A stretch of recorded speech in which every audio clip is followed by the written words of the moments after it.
Hey everybody, Jake Alexander here, owner of Alexander Financial, and we're coming to you with the first episode of the Alexander Financial Show. We're extremely excited about this. It's something that's been in the making for some time now, and a group of friends and business associates of mine, we all mutually agreed that, there's a lot of negative out there, like in the news and the media right now, and it's tempting to kind of get caught up in that stuff from time to time. And so all we wanted to do was create some positive content to put out there. We wanted to convey it in a very helpful and educational light. And what we're going to be doing is we're going to be having episodes. We're going to have a different guest speaker on each time, and they're going to be ranging from a multiple of industries, kind of all over the board.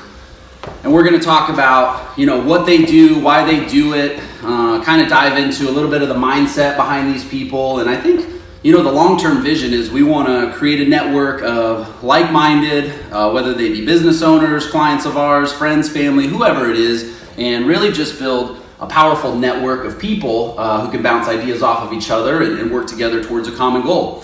So this is the first episode. We hope you enjoy it. Thanks for tuning in. And without further ado, I'm going to go ahead and introduce my man, Chris Crawford, who is a residential mortgage specialist. Tell us about yourself, Chris. Yeah, thanks, Jake. Thank you for having me. My name is Chris Crawford. I'm a residential mortgage lender here in the Pinellas County area.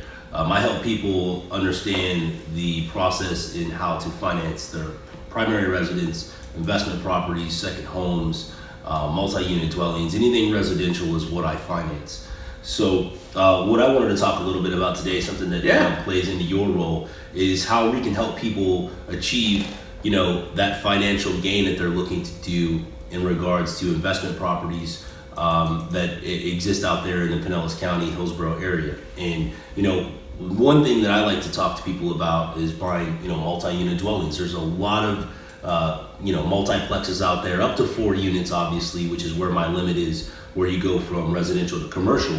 But anything 4 units or less, Jake, what we can do is we can help people finance those in multiple different types of situations. So what I like to do is have a borrower, like clients that I work with. So somebody who wants to be an investor, basically. Exactly. Okay. What we do is we take a look at what their needs are, and then we're able to provide financing with minimal down, where they can buy these properties and buy them outright if they're already in living condition, or have a renovation option on the side of it, where if they want to buy a single family home or a condominium, they can put a little bit of money into that property that comes to the financing to help them bring that to a livable condition. So let me ask you this, are you seeing a lot of people who want to invest in real estate these days? Is that a popular thing? Yeah, it's a good question. So what I'm seeing is a lot of people are looking to find an option on how to, one, buy a property and fix it up and rent it out for income.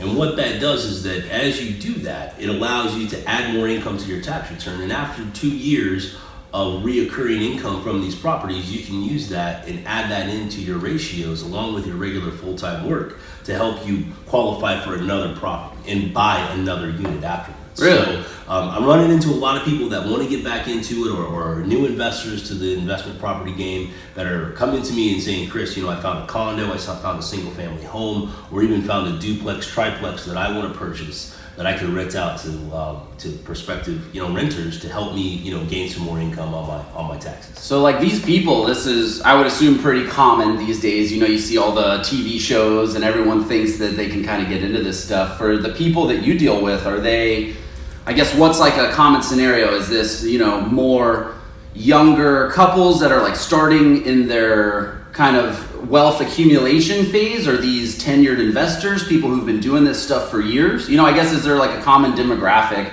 of people who want to invest in real estate? Not really. I mean, it's really everyone across the board. I've run into people that are, low to mid 20s that are looking to buy multiplexes, live in one of them as their primary residence, and then rent out the other 2 units. Okay. In which we can do that as well, which will give them the better interest rate because it's still their primary residence. Oh, wow. But then I run into some other people too that, have, retirement income or want to generate a retirement income for themselves that are in that, late 40s, 50s range, and they have the time to go out, purchase a property, gut it, renovate it, or even buy something that's move-in ready and generate some rental income for themselves. And they're willing to put the 20% down because once they purchase the home, they have the equity in the property. And Yeah. since interest rates are still pretty low, the payment usually is much more or less than what they're going to be paying in rental payments on a monthly basis. So they're in the black when it comes to that income. Gotcha. So when you look at like leveraging an asset, Craig talks about that all the time, Yeah. right? And so you could buy a property, let's say for easy numbers, for like 150,000. Right. If they need to put 20% down, so you can put $30,000 down Right. to buy an asset that's worth 150,000 today. Right. Right. And so you're paying a very minimal monthly payment that if this was a multi-unit property, more than likely is going to be close to, if not covered by the other tenants and the other units.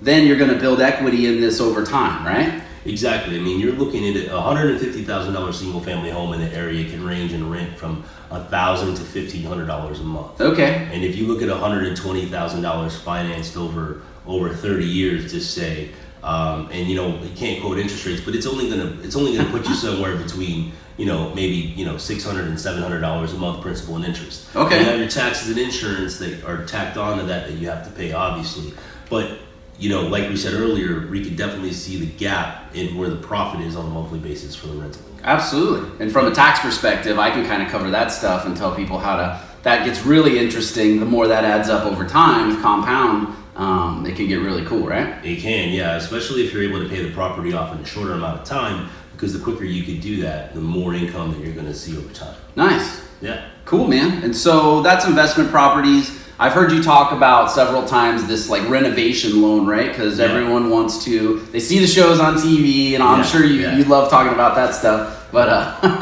how do those work? So the whole renovation loan thing.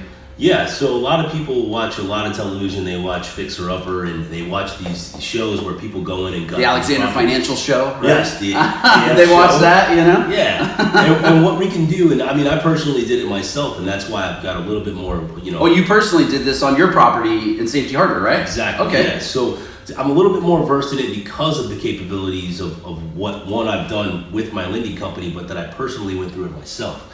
And what you can do is FHA offers a program called 203K, and it's for people that want to make it their primary residence. Okay.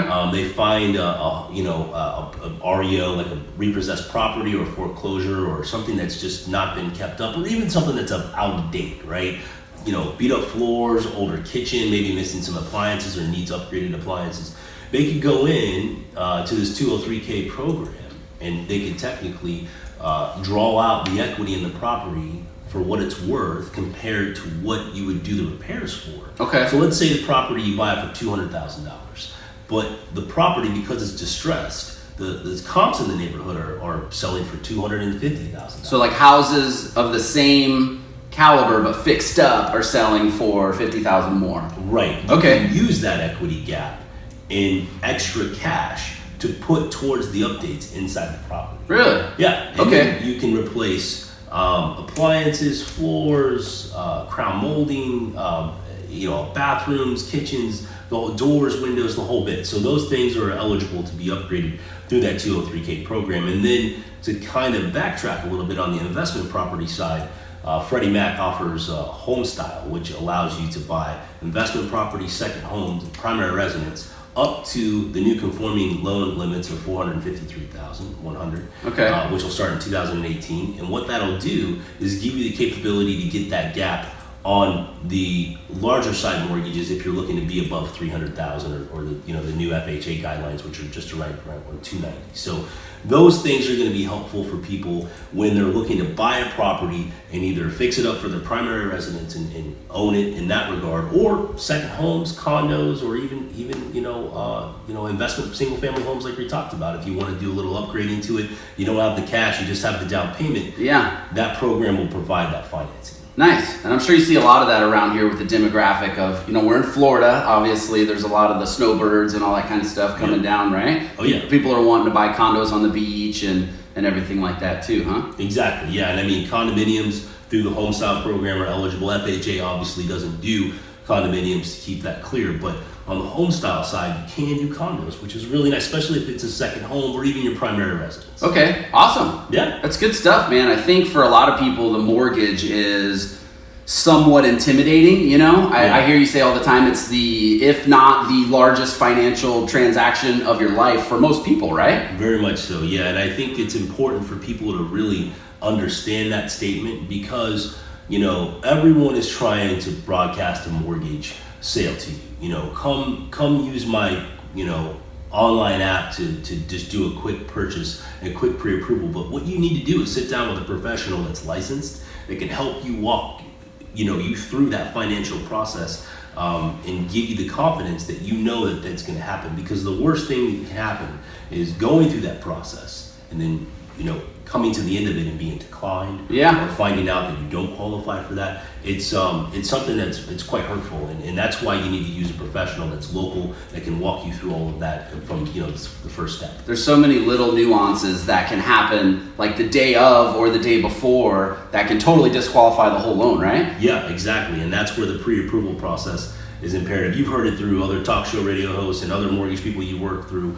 It's imperative that the mortgage loan officer does the upfront work to make sure that we're looking at the data that the client has for their income and their assets to make sure that we don't run into any speed bumps. Yeah, absolutely. We went through it personally about a little over a year ago. We bought our personal place, and I remember, so before we met, so don't get upset, but it was a week before or a couple days before, I can't remember exactly, and the lady called me nonchalantly, and she's like, hey, we don't have all this stuff, so we're going to have to push this out till next 2 Tuesdays from now. And I was like, no, we already have moving trucks set up. We've already out of our old apartment. We're moving into this place. This has to happen. And it was just, to her, it was kind of like not a big deal. No, this is just how it's going to work. And, we fought it kicking and screaming and got them all the stuff. But that to me was pretty eye-opening of it is. If you're not working with the right person who's has a vested interest in you acquiring this property, there's all kinds of things that can happen, right? Yes, sir. Good information. I think, if anybody does have questions about mortgage, definitely reach out to Chris Crawford. We're going to have his contact info across the bottom of the screen.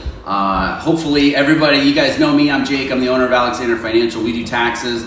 And the reason I really wanted Chris to come on is because there's such a tie-in between home ownership, whether it be on the residential side, like people acquiring their first home and living in it, or on the investment side. To me, it's one of our most solid recommendations we give to our clients, because a lot of people come to us and they're saying, I need to invest some money, I need to plan for retirement. What do you recommend?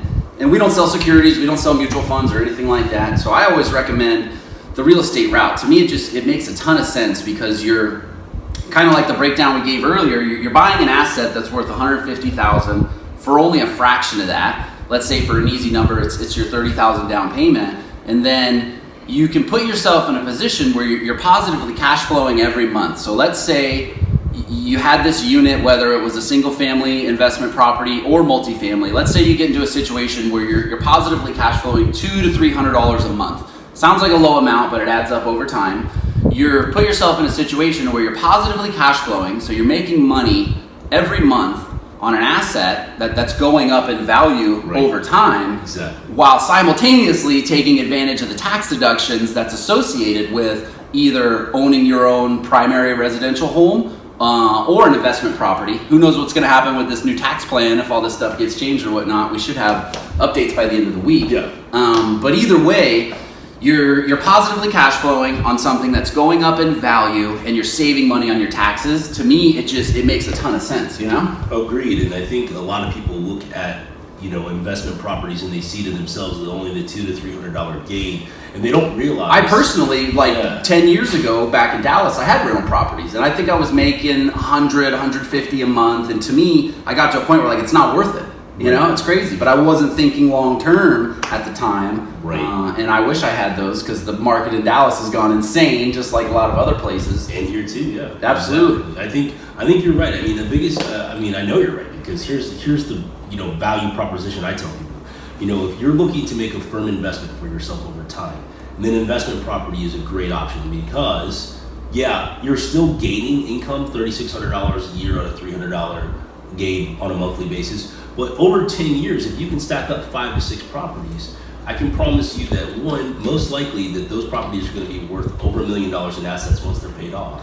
And if you don't decide to sell them, they're earning you income on a monthly basis from the people that are paying them. Yeah. So if you accumulate these properties, 20, 30 years before your retirement, and they're paid off by that time. Now you have an income flow that's guaranteed no matter what, that's coming to you, and you keep the asset at the same time. So if you wanted to sell them all off at the peak of the market, you could do that and earn all, have a lump sum, but more importantly, generate some income for yourself on a monthly basis. Yeah, absolutely. And to me, I think everyone's goal is different. Some people are focused on that one-time boom of, hey, I want to let them build up to worth as much as possible, sell them all, make $1 million or whatever, and then go to the islands. Or other people are more focused on the monthly aspect of it. Yeah. Hey, if I can get a monthly income of, let's say, $2,000 to $3,000 a month, that's going to cover all my bills. Effectively, I'm retired. I don't have to work anymore. Yeah, and you can essentially use that profit that you're earning from those properties and use that down to pay the principal of one property. So as you start to accumulate more properties, Starts to compound. You start to compound the income, and then you can use that to pay down the mortgages. And then as you start chipping away at the principal balances of each property, that's when you start to see a bigger gap in income on a monthly basis. Nice. Yeah. I like it. I think this was really beneficial. Hopefully you guys got some value out of it. This is Chris Crawford, residential mortgage specialist in the area. We're going to have both of our contact information come up across the bottom of the screen. If you have any questions, feel free to reach out. Also, we're very open to feedback. If there's anything you guys would like to see on the show or to talk about, or even if you're interested in becoming a guest, we'd love to have you. I'm Jake Alexander, owner of Alexander Financial. This brings the first episode of the Alexander Financial Show to a close, and we'll talk to you soon. Yeah, Thanks. Thank you.